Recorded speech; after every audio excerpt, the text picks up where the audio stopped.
Minci uman però minci ufant, vo minci a certi dretgs. Per esempio il dretto di scegliere a scuola o il dretto di esprimere la sua opinione.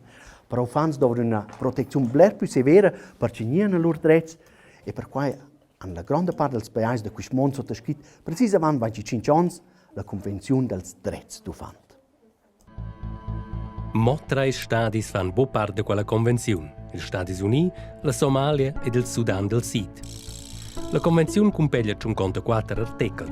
Tutti definiscono standards che gli Stati devono proteggere e promuovere a fondo delle società. La convenzione descrive standards di sanità, scolazione, temps libero, famiglia ed altri settori. Come per esempio in connesso con famiglia. Ti hai il diritto di vivere tra i genitori, non che quando fai buon per te. Se ti vivi ortix in motivi separati di uno dei due genitori, loro hai il diritto di essere in contatto con uno due, non che quai fosse privilegio per te. Ti hai il diritto di venire educato e promovido da due genitori. I genitori hanno l'obbligazione di fare tutto il possibile per chi già è bene con te. Il Stato sta a sostenere i genitori con installare scoline o servizi di sanità.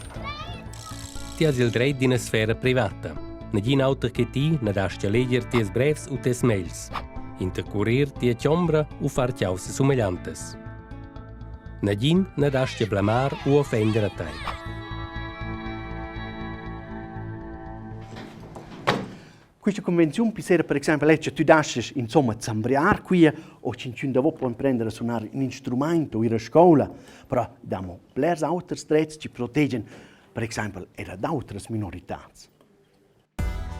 Minchia ufant ha il diritto di vivere sia una cultura, di discorrere sia una lingua o di avere sia una religione, indipendentemente dagli altri umani in sia vicinanza. Ti hai il diritto di comunicare che ti patrattias e sentes, quai con raccontare, malegiare o scrivere, ma ti ne dasci sbecchio offendere o parmalare in altre persone con quai. Ti hai il diritto di sapere chi è capita nel mondo. Per cui è il mini sguardo perché voi siete informati. E sulla pagina della Pro Gioventù c'è tutti gli articoli.